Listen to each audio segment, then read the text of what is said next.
जय हिंद दोस्तों, एक बार फिर से स्वागत है आपका हेलो शिक्षा के ऑनलाइन प्लेटफॉर्म पर। दोस्तों CRPF head constable ministerial exam चल रहा था 11 मार्च को। आज लास्ट पेपर था लोगों को। एएसआई वालों का एग्जाम बाकी है।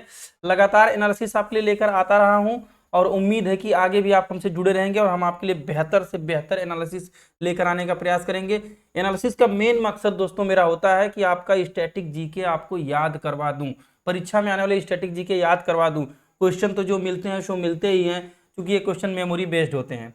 तो आप भी जानते हैं कि कोई ऐसा नहीं है कि यहाँ एग्जैक्ट क्वेश्चन कोई ला करके दे देगा, लेकिन फिर भी मेरी कोशिश रहती है कि 100% एक्यूरेसी रखी जाए। जो भी क्वेश्चन आप ही लोगों द्वारा प्राप्त होते हैं उन पर मैक्सिमम से मैक्सिमम भर भर कर इस तरह से स्टैटिक जीके देने की कोशिश करता हूं। क्योंकि एसएससी का सबसे टफ सिलेबस हो जाता है जीके, कहां से क्या पूछेगा कोई गारंटी नहीं है। तो चलिए 11 मार्च के जो भी प्रश्न अभी तक प्राप्त हुए हैं, थर्ड शिफ्ट में जिनका पेपर रहा होगा उन्हीं के कुछ प्रश्न कम मिलेंगे, बाकी मैक्सिमम प्रश्न लाने की कोशिश किया हूं।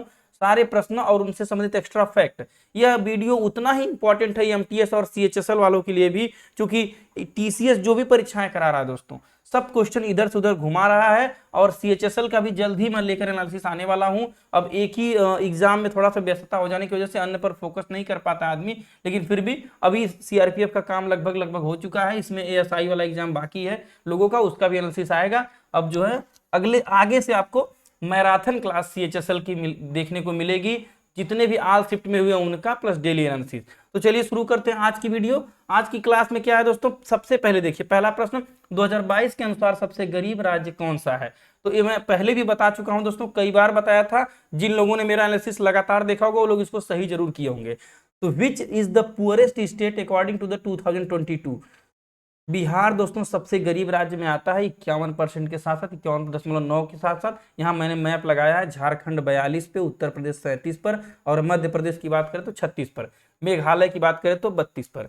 ये रैंकिंग है। इस रैंकिंग के हिसाब से 5 राज्यों का डेटा दिया गया है। अब यह देखिए पूरे इंडिया का मैप, एक बार आप समझ लीजिए कि गरीबी कहाँ कहाँ है, किस हिसाब से मैप है, ताकि आपके माइंड में एक डेटा बना रहे। अगर मान के चलिए कि ये सब क्या परसेंटेज आपका भूल भी जाए, क्योंकि मेरा टारगेट ही रहता है दोस्तों चीजों को याद करवाना। अगर ये वाला परसेंटेज आपका भूल जाए तो कम से कम आप ये मैप तो याद कर पाए, इसके हिसाब से आप ऑप्शन में चूज कर पाए। अब देखिए जो ग्रीन एरिया है वहां की स्थिति थोड़ी अच्छी है, डार्क ग्रीन वाली एरिया जो है वहां की स्थिति बेस्ट है। जैसे केरला वगैरह की, यहाँ पर देखिए जो है तेलंगाना वगैरह की देख रहे हैं, यहाँ त्रिपुरा की देख रहे हैं, है ना। तो इस तरह से जो है वहां की स्थिति ठीक ठाक कंडीशन में है। किंतु जो रेड वाला, जैसे बिहार का देखिए एकदम जो है डार्क रेड वाला जो एरिया है, वहां की स्थिति एकदम बैड कंडीशन है इंडेक्स। उसी के साथ साथ जो है यहाँ पर आप देखेंगे तो जो लगभग ऑरेंज वाले हैं वहां पे मीडियम सिचुएशन है। तो ये सारी चीजें हैं मैप के साथ साथ दिया है। आंध्र प्रदेश का 12.3 है, कर्नाटका का 13.2 है, और यहाँ देखिए केरला का 0.7 है। तो इस तरह से मतलब सबसे कम जहाँ का है। कहने का मतलब यह है कि जो ग्रीन वाला एरिया है वहां की थोड़ी सी पावर्टी इंडेक्स में अच्छी सिचुएशन है, और जो रैंक इनकी एकदम डाउन है, वो जो मैक्सिमम वाले जो दिख रहे हैं आपको रेड वाले एरिया, उनकी स्थिति आपको यहाँ पर दिखाएगी। मणिपुर का देखिए 17.8 है ना। इस तरह से असम वगैरह का देख लीजिए यहाँ पर दिया हुआ है। तो जो चीजें मैप पर समझिए, अब आपको एक आइडिया लग गया होगा कि ये वाला बेल्ट जो यहाँ से लेकर के यहाँ पर है, इसी एरिया में अब इसमें कौन कौन सा आ रहा है। जो गरीब स्टेट की बात करें तो इधर देखिए राजस्थान पड़ जाता है, रेगिस्तान की वजह से वहां भी चीजें गड़बड़ हैं। अधिक जनसंख्या से थोड़ा सा यूपी का भी सिस्टम गड़बड़ हो जाता है। मध्य प्रदेश में भी जंगल वगैरह है तो वहां की भी सिचुएशन गड़बड़ होती है। बाकी उड़ीसा वगैरह यहाँ देख लीजिए वही हाल है, उड़ीसा, झारखंड, बिहार। तो एक आपको आपके माइंड में एक सेट तैयार हो जाएगा दोस्तों। इससे पूर्वोत्तर राज्यों की स्थिति हमेशा यहाँ पर युद्ध वगैरह जैसी स्थिति, अरुणाचल प्रदेश वगैरह की भी कुछ उसी प्रकार की दशा रहती है। तो जो एक तरह से कह लीजिए कि इकोनॉमिकली जिनकी वेल्थ अच्छी है वह ग्रीन कलर में आपको दिख रहे हैं। देखिए तटीय राज्य जो ये वाले खनिज संपदा से संपन्न। अब गुजरात को देख लीजिए, यहाँ गुजरात है, मुंबई वगैरह है, कर्नाटक, तेलंगाना, ये सब जो है, केरला, आंध्र प्रदेश, तो ये सब बेस्ट वाले स्टेट है। बाकी ऊपर भी वही हाल है आपके हिमाचल प्रदेश वगैरह की। तो ये आपके पूरे स्टेट थे। तो आइए चलिए देखते हैं अगले क्वेश्चन की तरफ। 2011 की जनगणना के अनुसार भारत का लिंगानुपात क्या था। What was the sex ratio according to the 2011 census. समझ लीजिए लिंगानुपात एक बार में हमेशा, कई बार बताया था दोस्तों, आज देखिए परीक्षा में आया भी था। तो लिंग अनुपात क्या होता है। 2011 की जनगणना में यह पता चला कि भारत में जनसंख्या का अनुपात 1000 पुरुषों पर 943, कहीं पर 940 भी लिखा रहता है, कहीं पर 942, 943 वाला डेटा एग्जैक्ट है। तो 943 महिलाएं जो है 1000 पुरुषों पर हैं, यही लिंगानुपात है। This is the sex ratio. क्या होता है मैंने यहाँ पर कहा, बताया भी है। इसके पहले अपनी जो है जनगणना वाली क्लास में आपने नहीं देखा तो उसको देख लीजिएगा कि 1000 पुरुषों के सापेक्ष महिलाओं की संख्या को लिंगानुपात कहा जाता है। अब मैंने यहाँ पर एक कंपैरिजन दिखा दिया ताकि आपको समझ में आ जाए एक ग्राफ के माध्यम से कि लिंगानुपात राज्यों में क्या है सेक्स रेशियो, और सेक्स रेशियो जो है केंद्र शासित प्रदेशों में क्या है। तो राज्यों में सबसे बेस्ट स्थिति जो है केरल की है, क्योंकि एजुकेशन भी वहाँ की अच्छी है। तो जहाँ की एजुकेशन अच्छी रहेगी वहाँ पर जानी रहेगी आप बेटी बेटा में कोई भेद नहीं किया जाए पाए, तो ऑलरेडी जो है लिंगानुपात अच्छा रहेगा। तो उसी तरह से यहाँ का लगभग 1100 के लमसम में है, 1084 है। और हरियाणा का सबसे बुरी कंडीशन है, 877 लिंगानुपात है। बेटी बचाओ बेटी पढ़ाओ अभियान भी यहीं से शुरू हुआ था, आप जानते हैं। तो हरियाणा की स्थिति बैड वाले में चल रही है। बाकी सेकंड लोअरेस्ट और सेकंड टॉप वाला दिया हुआ है मैंने। अब आइए इधर देखते हैं, जरा यूटी की तरफ नजर डालते हैं। तो पुदुचेरी की सिचुएशन बेस्ट है, लगभग जो है 1038 के लमसम में इनका डेटा है, तो 1000 प्लस ये भी चल रहे हैं। दमन एवं दीव जो है बैड कंडीशन में 618 है, इसको याद रखेंगे। कभी कभी अक्सर एसएससी जो है, एसएससी चाहे जीडी हो, सीएचएसएल हो, सीजीएल हो, ये लोग अक्सर जो है यूटी और स्टेट का अलग अलग वेरी करके पूछते हैं। तो मैंने टोटल डेटा दिया है। मेरा मकसद ही दोस्तों ये जो प्रश्न वन लाइनर की तरह से, तो ये आप लोगों द्वारा मिले गए कुछ कीवर्ड्स हैं, ये पूरे प्रश्न नहीं है, मुझे पता है। आप लोग कमेंट करते हैं सर ये प्रश्न नहीं था वो प्रश्न, तो ये कुछ आप ही लोगों द्वारा बताया कि कुछ टॉपिक है कि सर इस टॉपिक से प्रश्न आएगा। अब एग्जाम हाल से कोई 100% प्रश्नों को याद करके नहीं आएगा दोस्तों। तो ये जो आप लोग बताते हैं उसी आधार पे मैं सोचता हूँ कि स्टैटिक जीके की आपकी एक घंटे की हाई रिच कंटेंट की क्लास ले लूँ, जहां से कि उस क्लास से आपको अगले एग्जाम्स में अगले शिफ्ट में कुछ हेल्प मिल जाए, और कोई मकसद मेरा नहीं होता है। अगली जो है देखिए प्रश्न देखिए यहाँ पर, ये देखिए मैं रोज शेयर करता हूँ नृत्य वाला, ये मैप आपको याद होगा, अलग अलग स्टेट का मैंने बना रखा है। जिस दिन जो आता है उस दिन वो आपको सामने मैं शेयर करता हूँ। और कंप्लीट टोटल देखना है तो नृत्य के वीडियो में मेरे प्लेलिस्ट में आपको स्टैटिक जीके इजी वे में प्लेलिस्ट है, वहां मिलेगा। कुचिपुड़ी नृत्य किस राज्य से संबंधित है? आंध्र प्रदेश से संबंधित कुचिपुड़ी है। Kuchipudi dance is related to which state? तो आंध्र प्रदेश आंसर हो जाएगा। अब कुचिपुड़ी का देखिए यहाँ पर आपको दिखाया गया नजारा कैसा है, आंध्र प्रदेश में कुचिपुड़ी मैप भी देखिए ये वाला लोकेशन है, और इसी कलर में इसको मैग्नीफाई करके दिखाया मैंने। अब इस पे थोड़ा सा आइए, भरत मुनि के नाट्य शास्त्र पर के सिद्धांत पर आधारित है। डीप में थोड़ा चलते हैं, सीजीएल वगैरह या सीएचएसएल लेवल पे किस तरह प्रश्न आएंगे। इस शैली पर आधारित यह प्रमुख नृत्य जो है दशावर शब्दम, मंडूक शब्दम, प्रहलाद शब्दम, ये जो है इनकी जो है एक और जो फॉर्म है डांस के, तो ये दिया हुआ है। आधुनिक काल में उच्चतर स्तर पर लाने का श्रेय लक्ष्मी नारायण शास्त्री को दिया जाता है। सर्वाधिक प्रसिद्ध गुरु चेन्ना सत्यम है, यह मुख्यतः पुरुषों का नृत्य है, इसको भी आप ध्यान रखेंगे। बाकी महिलाएं भी कर रही हैं आजकल, तो मेल फीमेल में कोई किसी भी चीज में ऐसा वेरिएशन नहीं है, सब चीजें सब कर रहे हैं। मेनली अगर पूछे तो पुरुषों का नृत्य है। आगे चलिए, भारतीय संविधान का अनुच्छेद 15 संबंधित है, बार बार आपने डायलॉग सुना होगा कि किसी राज्य के नागरिक के विरुद्ध धर्म, मूल, वंश, जाति, लिंग, जन्म स्थान अथवा इनमें से किसी के आधार पर कोई भी भेद नहीं करेगा। इंडियन कॉन्स्टिट्यूशन में यह प्रावधान है आर्टिकल 15(1) के 15(1) के तहत। क्वेश्चन भी यही आया था, article 15 of Indian constitution is related to. तो मैंने इसको कई बार ट्रिक से याद करवाया, आज फिर आपके सामने लाने की कोशिश किया हूँ। हाँ, यहाँ पर देख रहे हैं जो आयुष्मान खुराना की मूवी आपने देखा होगा, तो आर्टिकल 15 आई थी, तो उसी से संबंधित प्रश्न भी आज आ गया था। बार बार इसको रोज याद करवाता हूं दोस्तों। समस्त शोध संस्कृति के उपचार के लिए, सम से समानता का अधिकार, स्त से स्वतंत्रता का अधिकार, शो से शोषण के विरुद्ध अधिकार, ध से धार्मिक स्वतंत्रता का अधिकार, संस्कृति से संस्कृति और शिक्षा संबंधित अधिकार, उपचार से संवैधानिक उपचारों का अधिकार।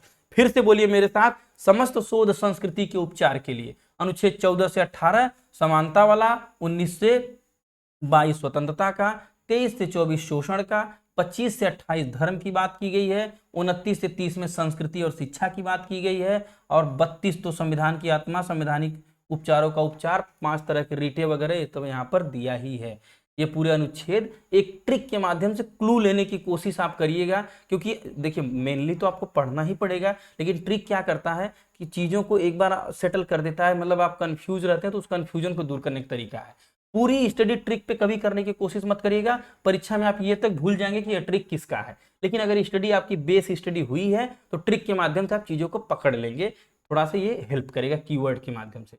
अगला, हड़प्पा सभ्यता में अब तक खोजा गया सबसे बड़ा जलाशय कहाँ स्थित है? Where is the largest reservoir discovered so far in the Harappan civilisation located? अब समझिए कहां पर जलाशय था। अब जलाशय कह दिया तो वही बात है, स्नानागार की बात है। स्नानागार देखिए थोड़ा सा शब्दों को घुमा देते हैं, जब जलाशय की बात हो गई तो सबसे बड़ा स्नानागार जो कहाँ है दोस्तों, तो मोहनजोदड़ो में बार बार आपने पढ़ा होगा कि सबसे बड़ा अन्नागार, सबसे बड़ा स्नानागार, कौन कौन सी चीजें मिली थी, टोटल भी कवर कराऊंगा। ये देखिए स्नानागार का चित्र है, मोहनजोदड़ो से मिले हुए स्पेशल मुहरे वगैरह हैं। ये मृतकों का टीला जो कहा जाता है, देखिए टीला मोहनजोदड़ो का भी दिया हुआ है।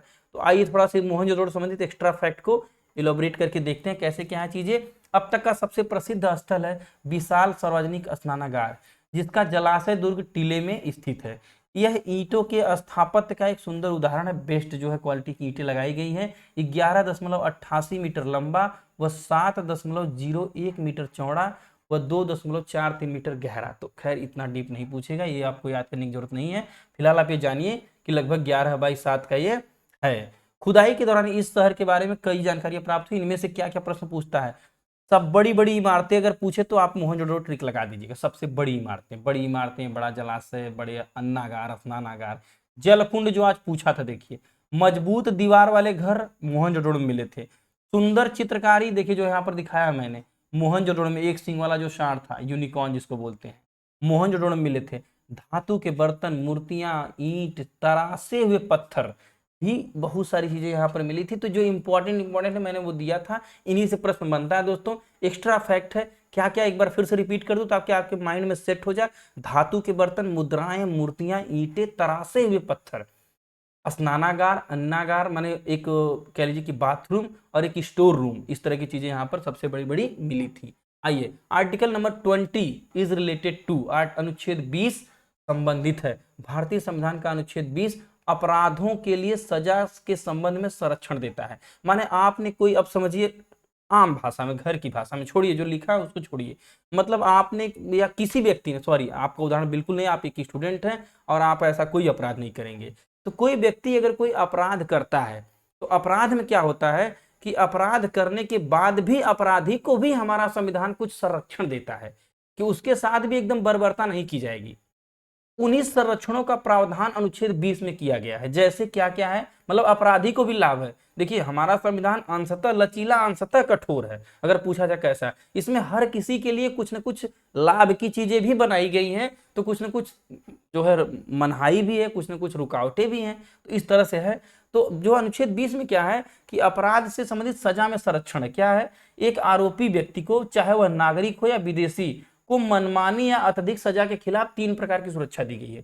मतलब मनमाना यानी कि कोई अपराध कर दिया तो एकदम उसे मनमाना उसके साथ व्यवहार होगा, वो ऐसा नहीं है। क्या क्या उसको रूल बनाया गया है, कार्योत्तर विधि से संरक्षण। कार्योत्तर विधि का मतलब यहाँ जो लिखा है उसको आप उस पर ध्यान में, मतलब जो विधि किसी, यदि किसी व्यक्ति को अपराध के लिए तब तक जो है सिद्ध दोष नहीं उसका माना जाएगा, नहीं ठहराया जाएगा, जब तक कि उसने ऐसा कार्य करने के समय प्रवृत्त विधि का अतिक्रमण न किया हो। मतलब अगर कोई रूल बना है और वह अपराध करता है तो उसे सजा उस रूल के तहत दी जाएगी। लेकिन वो कोई ऐसा नया क्राइम कर देता है, वह कोई ऐसा न्यू क्राइम कर देता है और ऐसा कोई रूल ही नहीं बना है, तो उसे कोई सजा नहीं दी जाएगी, वो छूट जाएगा। जो विधि प्रचलित है, ऐसा नहीं कि सरकार उसे नया कानून बनाकर जेल में डाल देगी। नया कानून बनाएगी तो आने वाले समय में, जैसे मान के चलिए कि अगर कोई व्यक्ति 10 मई को, अगर कोई व्यक्ति 10 मई को, समझिएगा थोड़ा सा समय दीजिएगा, 10 मई को कोई अपराध कर देता है, 10 मई 2023 को मान लीजिए कोई अपराध करता है, और इस दिन मान के चलिए कि हत्या में अगर 14 साल की सजा थी या आजीवन कारावास था, मान लीजिए आजीवन कारावास था, तो अब अगर मान के चलिए कि कोई उसने कोई ऐसा अपराध कर दिया, उस दिन 14 साल की सजा थी, तो अभी सरकार को लगा कि ये तो बहुत गलत काम किया है, इसको 25 साल की सजा दे दो। तो अब सरकार 25 साल का नियम उसके अपराध करने के बाद बनाएगी, तो उसको 14 की सजा मिलेगी। आने वाले लोगों के लिए जो अपराधी हैं उनको 25 की सजा मिलेगी। यह ध्यान दीजिए। जैसे निर्भया वगैरह में देखिए हुआ था ना कि बच्चे नाबालिग थे, तो फिर संशोधन हुआ कानून में, लेकिन उन पर वह जो है रूल नहीं लगा, उन पर जो है वो रूल नहीं लगा, वो आने वाले लोगों के लिए नजीर बना फैसला। उसी के बाद कोई दोहरा दंड नहीं, एक अपराध के लिए एक ही जो है सजा दी जाएगी। ऐसा नहीं है कि नहीं उसने अगर 2 मर्डर कर दिया 2 बार फांसी लटकाई जाएगी, कोई दोहरा दंड नहीं। फिर कोई आत्म अभिशंसन नहीं, मतलब उसे इस बात के लिए मजबूर नहीं किया जाएगा कि तुम अपने विरुद्ध गवाही दो। वह बिल्कुल झूठ बोल सकता है कि साहब मैंने यह काम नहीं किया है, अपना वकील करके पूरा पूरा अपना बचाव कर सकता है, उसे यह पूरा अधिकार दिया जाएगा। उसको जबरदस्ती पुलिस पीटेगी नहीं, चोर को पुलिस पकड़ती है, जैसे मैं भी पुलिस विभाग में था तो वहां अक्सर ये होता था कि पुलिस के सामने तो डर के मारे वो बयान दे देता कि हाँ सर मैं ही चोरी किया था या फिर मैंने ही क्राइम किया था, क्योंकि जब वो जज के सामने जाता है तो मुकर जाता है और पुलिस ये उसे जरा से भी नहीं कर सकती साहब ये झूठ बोल रहा है, क्योंकि नियम है कि वो अपने बचाव में झूठ बोल सकता है, गवाही देने के लिए मजबूर उसको नहीं किया जा सकता, आपको अलग से नया गवाह पेश करना पड़ेगा। दोहरे दंड से सुरक्षा वगैरह का कानून है। तो यह अनुच्छेद 20 था, थोड़ा एक लंबी टर्म थी, मैंने समझाने की कोशिश किया, शायद मैं कंटेंट को आप तक डिलीवर कर पाया हूंगा जो चाह रहा था। चलिए अगले प्रश्न की तरफ चलते हैं। निकहत जरीन का एक प्रश्न आया था, किस खेल से संबंधित है? Nikhat Zareen is related to which sport? तो जो है वर्ल्ड वुमेन बॉक्सिंग चैंपियनशिप है हमारे। निकहत जरीन जानते हैं आपको, मुक्केबाजी के लिए प्रसिद्ध हैं और इनकी कुछ जो है स्वर्ण पदक, निकहत जरीन ने भारत में 4 साल बाद स्वर्ण पदक दिलाया था। जरीन इस्तांबुल में हुई वुमेन वर्ल्ड बॉक्सिंग चैंपियनशिप 2022 में थाईलैंड की जिटपोंग जुटामास को 52 किलो वर्ग में जो है हराकर स्वर्ण पदक अपने नाम कर लिया। इनकी फोटो यहाँ पर सामने आप देख रहे हैं, जो है काफी गुस्से में है। आप कृपया स्टडी जारी रखें, नहीं तो एक मुक्का आपको यहाँ से लग सकता है। निकहत जरीन का जन्म जो है, अगर इनका कभी बर्थ प्लेस पूछ दे, स्थान पूछ दे, अक्सर ये पूछता है, तो जो है ये जो है 14 जून 1996 को हुआ था। एक भारतीय, ये कोई वैसी एथलीट नहीं थी, इनका शौक था बॉक्सिंग में आने का, इसलिए शौकिया महिला मुक्केबाज हैं। इन्होंने जो है AIBA महिला युवा और जूनियर विश्व चैंपियनशिप 2011 में भी स्वर्ण पदक जीता था, इसको आप ध्यान रखें। तो स्पोर्ट से प्रश्न पूछ रहा है दोस्तों, स्पोर्ट पर्सनालिटी को देखकर अगर आपका CHSL या MTS एग्जाम होने वाला है, वैसे मैं इसके लिए आगे लाने वाला हूं प्रैक्टिस सीरीज और डेटा, लेकिन अगर है तो स्पोर्ट पर थोड़ा ध्यान दीजिएगा। 1 नंबर मिल रहा है, देखिए रिपीट कर गया क्वेश्चन, इसको आगे बढ़ते हैं। स्टार्टअप इंडिया नवाचार सप्ताह किस मंत्रालय द्वारा प्रारंभ किया गया था? Startup India innovation week was started by which ministry?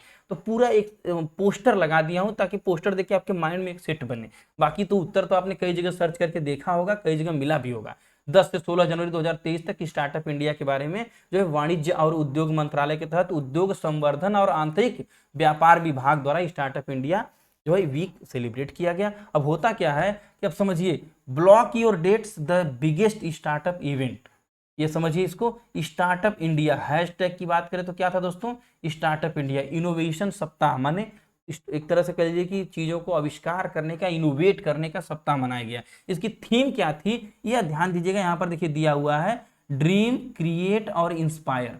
10 से 16 जनवरी 2022 वाला आपके सामने मैंने लगा रखा है। यहाँ पर जो है ये सप्ताह हर साल इस दिन मनाया जाता है। और किसके द्वारा? तो यहाँ पर मैंने यहाँ पर देखिए दिया भी है, government of India, ministry of जो है commerce and industry, department of जो है प्रमोशन एंड इंडस्ट्री एंड जो है इंटरनल ट्रेड। आजादी का अमृत महोत्सव चल रहा है। PIB की वेबसाइट से डेटा लाकर देने की कोशिश, ऑथेंटिक डेटा, ताकि आपके एग्जाम में प्रश्न आए तो आपका उत्तर गलत ना हो।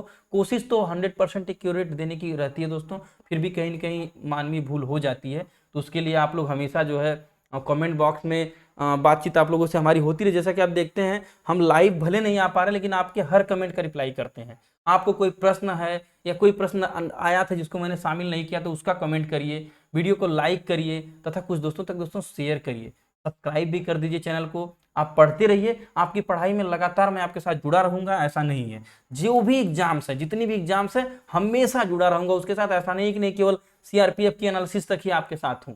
तो हर एग्जाम में आप कमेंट करिए कि किस एग्जाम का आप मटेरियल चाहते हैं, किस एग्जाम के आप नोट्स चाहते हैं, किस एग्जाम का आप एनालिसिस चाहते हैं। कमेंट करिए, मैं रिप्लाई जरूर करता हूं। कमेंट में हमारा आपका बातचीत जो है कम्युनिकेशन होता है हमेशा। मैं जितने भी लोग कमेंट किए होंगे वो जानते होंगे कि उनका रिप्लाई तुरंत मिलता है।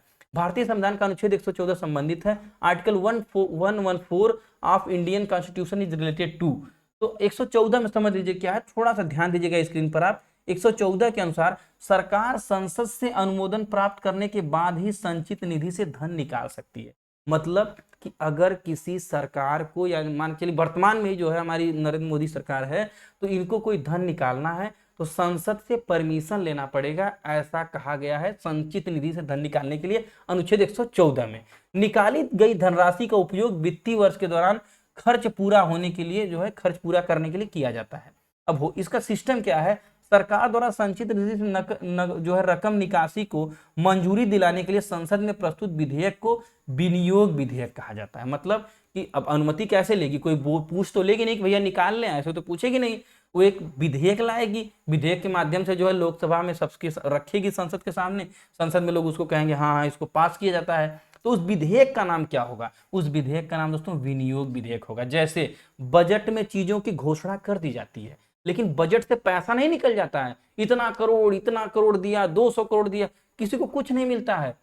वह केवल एक विजन होता है, वह केवल एक घोषणा होता है, वह केवल एक, कह लीजिए कि सरकार अपना एक लेखा जोखा देती है, लेकिन उसको पैसे को निकालने के लिए, यूज करने के लिए विनियोग विधेयक लाना पड़ता है। असल में विनियोग विधेयक से जितना पैसा निकला है उस विभाग को उतना ही पैसा मिलता है, यह भी ध्यान रखिए। इसका प्रावधान अनुच्छेद 114 में दिया गया है, जिसके बारे में मैंने आपको बताया। अब एक वित्त विधेयक की बात करता है फाइनेंस बिल, तो भारतीय संविधान के अनुच्छेद 117 में, ये ध्यान दीजिए, ये प्रश्न पूछ सकता है, क्योंकि जो पूछ दिया वो तो थोड़ा कम चांसेस है, अलग दिखा। 117 में और 117(2) में, मतलब 117 की 1 और 2 में वित्त विधेयक का उल्लेख किया गया है।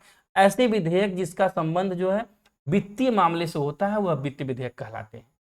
तो यह जो है राष्ट्रपति की एक तरह से परमिशन के द्वारा पेश किया जाता है, और चूंकि जब राष्ट्रपति पहले से सहमति दे चुके हैं तो इसे रिजेक्ट नहीं कर सकते। तो यह टोटल डेटा था दोस्तों, समझ में आया होगा।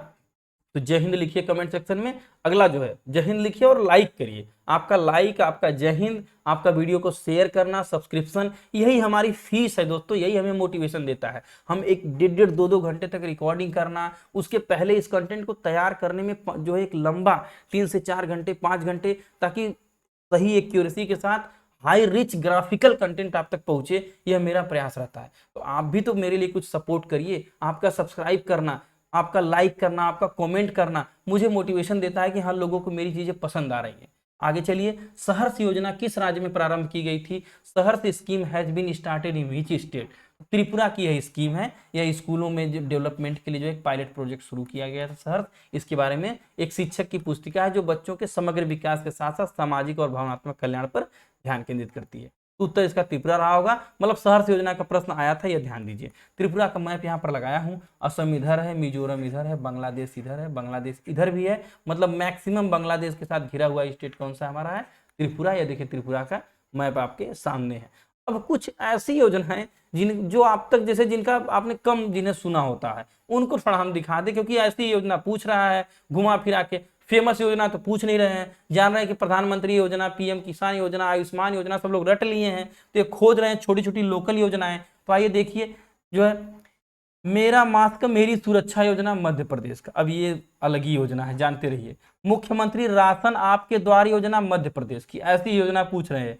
खेल नर्सरी योजना हरियाणा की, दुआरे राशन योजना पश्चिम बंगाल की, मुख्यमंत्री बागवानी बीमा योजना हरियाणा की। ये तो मुझे इंपॉर्टेंट लगा, मैंने 4-5 यहाँ छांट दिया। बाकी आप भी ऐसी कुछ जो है घूमती फिरती योजनाओं को जरा रिवाइज करके अपने एग्जाम में जाएंगे आगे जो योजना होगी तो। हाँ, अगला डॉक्टर साहब को भी देख लीजिए। यहाँ डॉक्टर महिमा स्वामी कौन है? Who is the doctor Mahima स्वामी? तो डॉक्टर से संबंधित प्रश्न आया था, बेंगलुरु की रहने वाली है, डंडी विश्वविद्यालय में अपने स्कूल ऑफ लाइफ साइंसेज के सबसे सम्मानित विशेषज्ञों में से एक है, स्पेशलिस्ट है। अभी क्या इनका प्रश्न क्यों आया था वो मैं बताता हूँ आपको। टोटल डेटा यहाँ पर देखिए, इंडियन साइंटिस्ट हैं और doctor Mahima Swami recognised and honoured as Europe's top talent in जो है बायोलॉजी। इसको समझिए, यूरोप के टॉप टैलेंट्स इन बायोलॉजी में इनको रिकॉग्नाइज और ऑनर किया गया, सम्मानित किया गया। इनको आप ध्यान रखेंगे। डॉक्टर महिमा जो है स्वामी को, इनसे संबंधित प्रश्न आज आया हुआ था। और एक किसकी डॉक्टर है? तो जो आंत में प्रतिरक्षा की प्रक्रियाओं की जांच करती है, पेट से संबंधित डॉक्टर हैं। पेट में प्रॉब्लम, फिलहाल आप जवानों को कोई पेट में प्रॉब्लम नहीं है, आप लोग तो वैसे ही जो है देश की सेवा करने के लिए वर्दी और बंदूक के लिए तैयार हैं।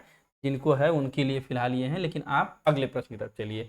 चिल्का झील किस राज्य में स्थित है? In which state is Chilka lake located? तो चिल्का लेक जरा मैप पर देखिए और समझिए, और ये कैसे इसको जो है किस तरह की झील है, क्या है, टोटल डेटा यहाँ पर आपको दिया है। चिल्का झील एशिया की सबसे बड़ा और विश्व का दूसरा लवड़ी झील है। लवड़ी झील क्यों है? क्योंकि समुद्र के किनारे। अब समझिए, लैगून झील इसे कहा जाता है। लैगून का मतलब कि जिस झील का कनेक्शन समुद्र से हो। अब यहाँ पर देखिए, ये वाली हमारी जो है उड़ीसा की बाउंड्री है, इंडिया का मैप है। बे ऑफ बंगाल वाला आप देख रहे हैं, यहाँ पर बंगाल की खाड़ी है। कंटेंट पर कम देखिए। मैं हमेशा कहता हूँ दोस्तों, कंटेंट तो मैं दे ही रहा हूँ, इधर मत आप देखिए, आप यहाँ मैप पर थोड़ा सा आइए, मैप पर पढ़िए, इमेजेस के माध्यम से पढ़िए, परीक्षा में याद रहेगा। जीएस याद करने का एकमात्र कह लीजिए गुरु मंत्र या महामंत्र या सबसे बड़ा ट्रिक कि इमेजेस को विजुलाइज करिए, बस, और कोई तरीका नहीं है। रट लेंगे पूरी झीलें भारत की, आप यकीन मानिए 2 महीने बाद न भूल जाए तो कहिएगा। लेकिन इमेजेस नहीं भूलेंगे। अब देखिए यह मैप है, अब ये ब्लू कलर का जो आपको स्पॉट दिख रहा होगा, मोबाइल में थोड़ा छोटा दिख रहा होगा या लैपटॉप वगैरह में तो बड़ा दिख रहा होगा, ये जो स्पॉट है यही जो है आपका चिल्का झील है। होता क्या है कि जैसे इस तरह से एरिया है, ये आपका उड़ीसा, यहाँ पर समुद्र है, तो ये ऐसे करके जो झील बन जाती है, ये वाली जो एरिया बन जाती है, इसी को लैगून झील कहते हैं। लैगून झील या गोखुर झील, मतलब अब ये होता क्या है, ये गाय के खुर के जैसी होती है। अब देखिए ये समुद्र का पानी इसमें जाता है, जब समुद्र के पानी से कनेक्टेड है तो जाहिर सी बात है कि खारे पानी की झील हो जाएगी, यही चिल्का झील है। अब आइए कुछ स्पेशल झीलों का प्रश्न, जहां से बार बार क्वेश्चन आता है, उनको मैंने जो है गेस करके लगाने की कोशिश किया है। देखिए क्या इंपॉर्टेंट है ये, जरा कमेंट में अगर अच्छा लगे तो जय हिंद लिखिए और कहिए हाँ सर इंपॉर्टेंट लग रहा है। हैदराबाद व सिकंदराबाद के बीच कौन सी झील है? हुसैन सागर, बार बार पूछा है एसएससी कई बार। वेम्बनाड झील किस राज्य में है? केरल की वेम्बनाड झील। विश्व की प्रसिद्ध खारे पानी की झील सांभर झील किस राज्य में? राजस्थान में, इसको ध्यान रखिए। लोनार झील महाराष्ट्र में, ये भी ध्यान रखिए, लोनार कहाँ पे? महाराष्ट्र में। लोकटक मणिपुर में तैरता हुआ झील है, तैरता हुआ मणिपुर का झील लोकटक झील, इसको भी याद रखिए। लोकटक है, कई बार पूछता है क्या है, कंप्यूटर सॉफ्टवेयर एप्स झील, तो सही उत्तर होगा झील। रहस्यमयी या नरकंकाल झील कौन सी है? तो रूपकुंड झील, नाम है रूपकुंड, और उधर देखिए जो है नरकंकाल या रहस्यमयी झील भी इसे कहा जाता है। तो ऐसे घुमा फिरा के उलूल जुलूल प्रश्न पूछते हैं, बाकी तो मैक्सिमम आप लोग पढ़ ही लेते हैं, जो है जो स्पेशल रहता है वही बताने की कोशिश होती है। भारत की पहली अंडर वाटर मेट्रो कौन सी है? विच is the first under water metro of India? Bharat की पहली अंडर वाटर मेट्रो देखिए कोलकाता में आने वाली, अनुमान लगाया जा रहा है ऐसा, यह प्रोजेक्ट दिसंबर 2023 तक पूरा हो जाएगा। कब तक दोस्तों? 2023 तक पूरा हो जाएगा। अंडर वाटर मेट्रो का इमेज लगाया हूं, पढ़ते बार बार होंगे, एक बार देखिए तब याद होगा। ये देखिए समुद्र के अंदर ऐसे शीशे की लेयर लगा करके बीच में जो है ट्रेन चलाई जा रही है, और अगल बगल पानी आप देख ही रहे हैं, तो अंडर वाटर मेट्रो यही है। बाहर वाली मेट्रो ये है, पानी वाली मेट्रो ये है। कुल मिला के यह जो है प्रकृति के साथ उत्पात मचाया जा रहा है, जिसकी मुझे तो नहीं लगता कोई बहुत जरूरत होती है, लेकिन टेक्नोलॉजी को, और जैसे अपनी टेक्नोलॉजी अपनी पावर दिखाने के लिए नेचर को ऐसा काम करती है, लेकिन नेचर जब अपना पावर दिखाती है तो ये सब धराशायी हो जाता है। खैर प्रकृति के साथ खिलवाड़, लेकिन फिर भी भाई टेक्नोलॉजी का भी बढ़ना बहुत जरूरी है, मैं उसको नहीं कहता हूँ, लेकिन हाँ आप ये जानिए। और कहाँ पर, किस नदी पर है? तो हुगली नदी के बारे में आप जानते हैं, सबसे बड़ी नदी जो है कोलकाता की हुगली नदी है, इसी पर यह मेट्रो लाइन स्थापित की जा रही है। अब मेट्रो के बारे में समझिए, भारत में मेट्रो मानचित्र, अब ये तो पूछ दिया अंडर वाटर मेट्रो, हुगली नदी, कोलकाता, सबने इसको जान लिया। अब आप क्या नया जानेंगे हमारी वीडियो से, ये समझिए कि ऐसे 15 भारतीय शहर जिनके पास सक्रिय मेट्रो रेल सेवा का एक परिचालित जो है मेट्रो मानचित्र है। कितने हैं? 15। ये इंपॉर्टेंट है, 15 याद रखिए। कितने शहर हैं? 15 शहर। अब उनका नाम भले भूल जाए वो चलेगा, लेकिन ये 15 याद रखिएगा डेटा। मेट्रो का रूट पैड में मैप में शामिल शहर कौन सा है? एक तो कोलकाता आपने देखा ही, दिल्ली, चेन्नई, बेंगलुरु, हैदराबाद, अहमदाबाद, जयपुर, गुरुग्राम हरियाणा वाला, मुंबई, नोएडा, कोच्चि और लखनऊ, नागपुर, कानपुर और पुणे। 15 आपको नहीं याद है, डोंट वरी, लेकिन 15 संख्या याद रखिएगा, क्योंकि पूछ सकता है कि कितने राज्यों के पास मेट्रो मानचित्र है, 13, 14, 15, 12, तो 15 सही हो जाएगा। यहाँ से एक नंबर आपका सुरक्षित हो सकता है। राष्ट्रपति से संबंधित प्रश्न आया था कि भारत के पहले राष्ट्रपति डॉक्टर राजेंद्र प्रसाद का कार्यकाल क्या था, तो मैक्सिमम जो है प्रेसिडेंट लोग का कार्यकाल देने की कोशिश किया हूं, और राष्ट्रपति का अनुच्छेद का ट्रिक भी बताने की कोशिश यहाँ पर की गई है, हो सकता हो आपको इससे लाभ जरूर पहुंचे। What was the tenure of doctor Rajendra Prasad the first president of India? समझिए 26 जनवरी 1950 को, जिस दिन हमारा संविधान गणतंत्रात्मक देश हम बनते हैं, आजादी तो 1947 को मिलती है, और इस दिन हम गणतंत्र बनते हैं, स्वतंत्रता दिवस जिसको बोलते हैं। 12 वर्षों तक राष्ट्रपति के रूप में कार्य करने के पश्चात 1962 में अवकाश ले लिया, घोषित किया अपने आप को कि मैं अवकाश ले रहा हूं, इसको ध्यान रखिए। इसके बाद समझिए पद इनका जो है राष्ट्रपति का 52 में अनुच्छेद दिया गया है, कार्यपालिका का प्रावधान 53 में, निर्वाचन 54 में, कोटा 55 में, पकानिको का द्वियोदशम। ट्रिक क्या दोस्तों? पकानिको का द्वियोदशम, इसको समझिए। प से पद राष्ट्रपति का बहुत फेमस ट्रिक है, बहुत गोल्डन एकदम, बहुत दिन चल रहा है, तो आप इसको का जो है कार्यपालिका का प्रधान, नी से निर्वाचन, को से कोटा, का से कार्यकाल, दू से दोबारा नियुक्ति, यो से योग्यता, द से दशाएं एवं शर्तें, श से शपथ, यम से महाभियोग 61 में। इंपॉर्टेंट क्या हो जाता है? कार्यकाल 56 वाला याद रखिए, महाभियोग 61 वाला याद रखिए, योग्यता 58 में पूछा है कई बार, लगभग सभी पूछा है, आप इसको ट्रिक से लगभग याद रखेंगे, वैसे मैक्सिमम तो पूछता ही है। बाकी राष्ट्रपति का डॉक्टर राजेंद्र प्रसाद है, फरूक जो है फखरुद्दीन है, KR नारायणन है, उसके बाद सबका पूरा कार्यकाल यहाँ से यहाँ तक जो है, नीलम संजीवा रेड्डी है, डॉक्टर APJ अब्दुल कलाम साहब हैं, डॉक्टर सर्वपल्ली राधाकृष्णन है, ज्ञानी जैल सिंह है, प्रतिभा पाटिल हैं, जाकिर हुसैन है। वीडियो पॉज करके सबका मैं पढ़कर आपका समय नहीं बर्बाद करूंगा, वीडियो पॉज करके प्रणब मुखर्जी तक की लिस्ट मैंने यहाँ पर दिया हुआ है PTI ग्राफिक्स से ला करके, बाकी का आप जो है देखिए। इसके बाद जो है रामनाथ कोविंद साहब यहाँ पर है ही हैं, बाकी वर्तमान में जो राष्ट्रपति उनको आप जानते हैं।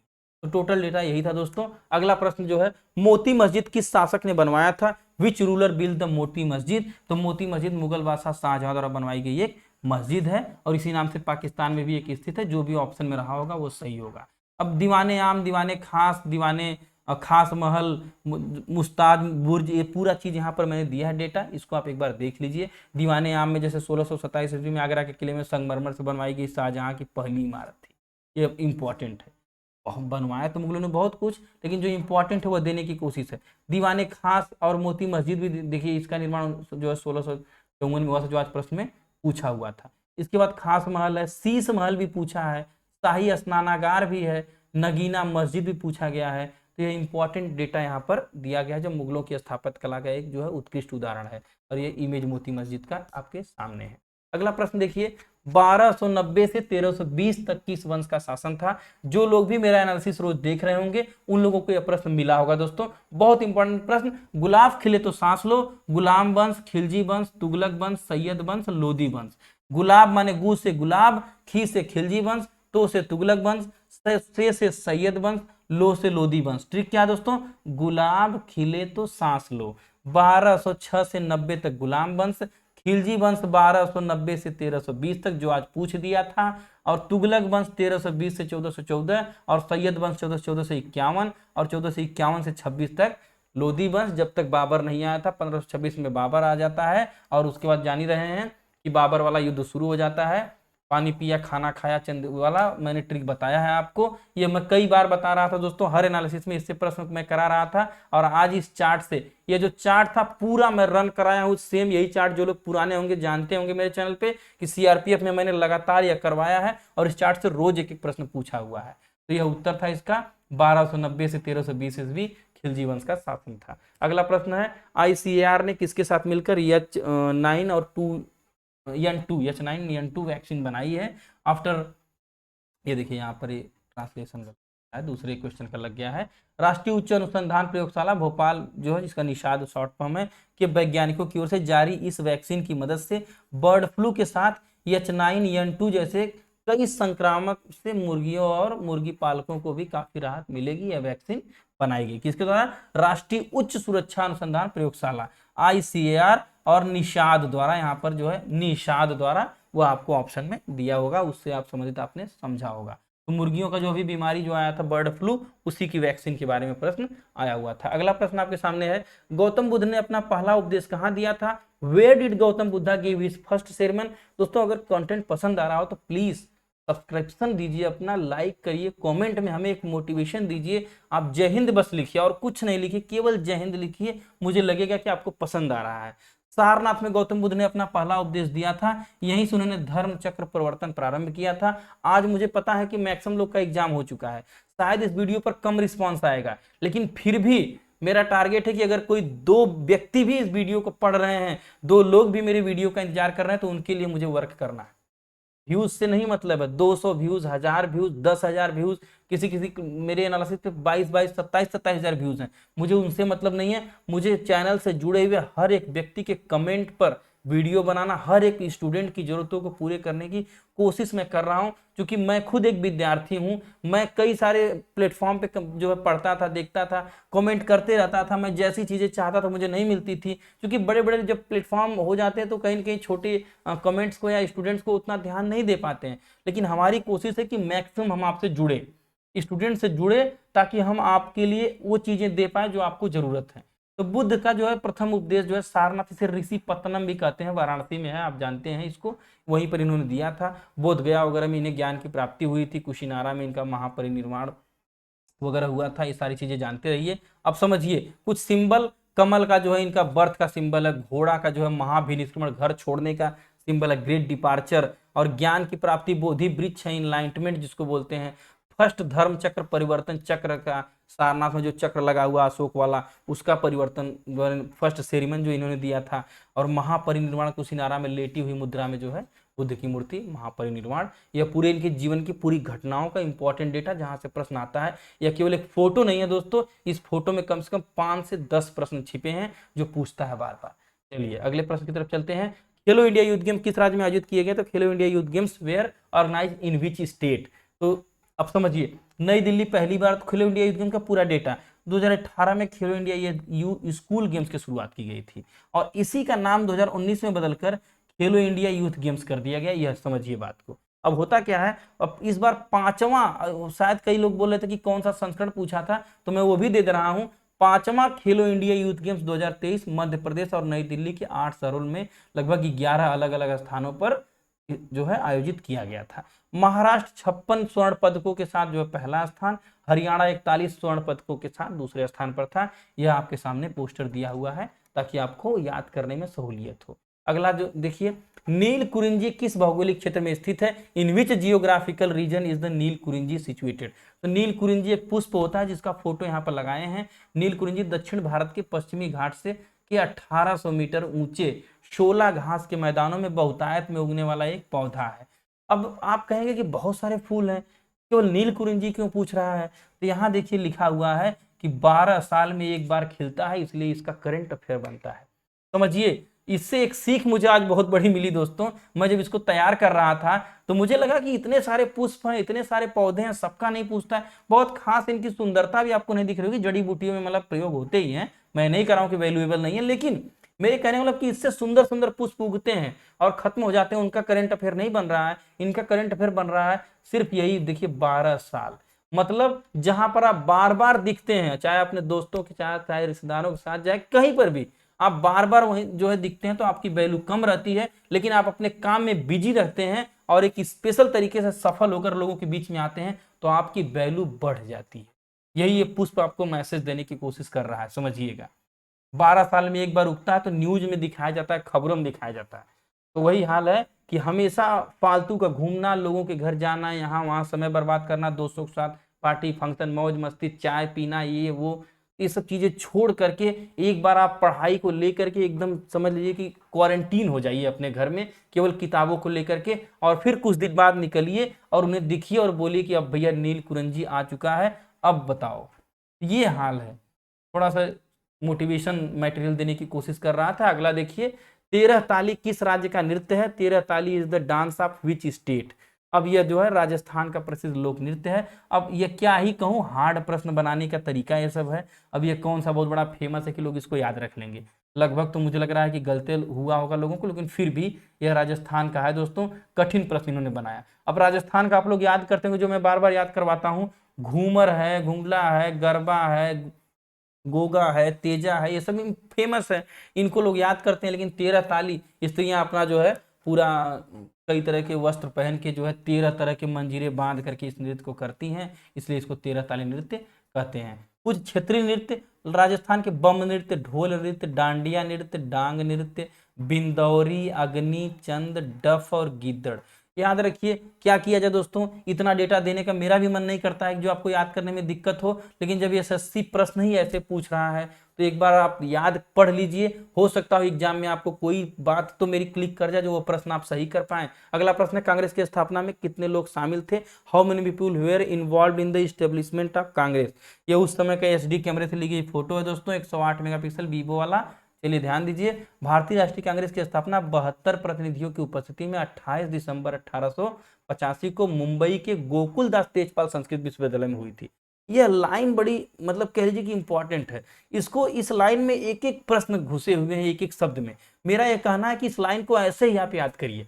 आईएनसी की स्थापना 72 लोगों के साथ मिलकर 28 दिसंबर 1985 में मुंबई के गोकुलदास तेजपाल संस्कृत विश्वविद्यालय में हुई थी। कभी पूछता है कि विश्वविद्यालय का नाम, तो गोकुलदास तेजपाल संस्कृत विश्वविद्यालय।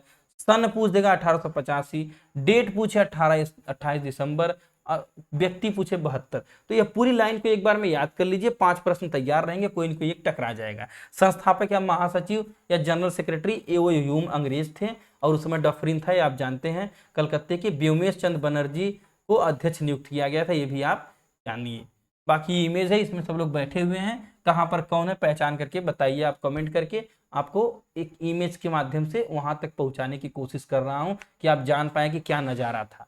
पढ़ते तो बहुत है लेकिन देखते नहीं है, तो दिखाने का प्रयास मेरा रहता है। ये रिपीट हो गया है। 1961 के बाद किस राज्य में जनसंख्या में नकारात्मक जो है वृद्धि दर्ज की गई है, नकारात्मक जनसंख्या दर्ज की गई? After 1961 the population of each country has recorded negative population.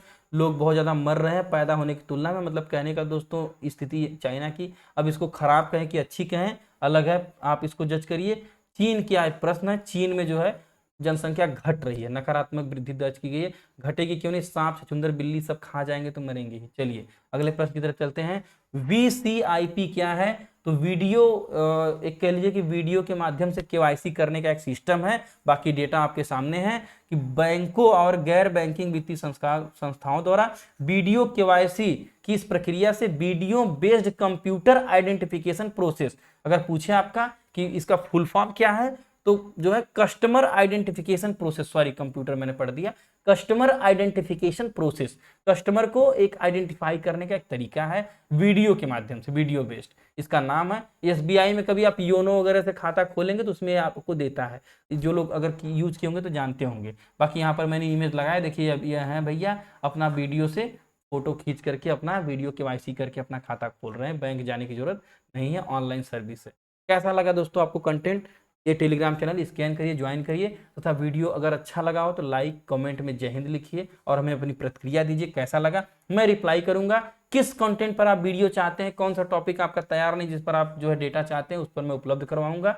Comment section में बात आपकी हमारी हमेशा होती है। अगर आप नियमित व्यूअर हैं तो आप जानते होंगे कि मैं आपके कमेंट का रिप्लाई, कोई प्रॉब्लम है आपकी, तमाम लोग का एडमिट कार्ड नहीं डाउनलोड हो रहा है, तमाम लोगों को तमाम समस्याएं हैं, आप कमेंट करके हमें अपनी स्टडी रिलेटेड, भाई बहुत सारी प्रॉब्लम का सलूशन तो मैं नहीं दे सकता, लेकिन स्टडी रिलेटेड सारी प्रॉब्लम को हमसे डिस्कस करिए। जहां तक बन पड़ेगा आपका सलूशन देने की कोशिश मैं करूंगा। नहीं मेरे पास सलूशन होगा, अपने कॉलिग से, अपने साथ के दोस्तों से जो गवर्नमेंट जॉब में हैं उनसे डिस्कस करके मैं आपका सहयोग करने की कोशिश करूंगा। सब्सक्राइब करिए। जय हिंद, जय भारत।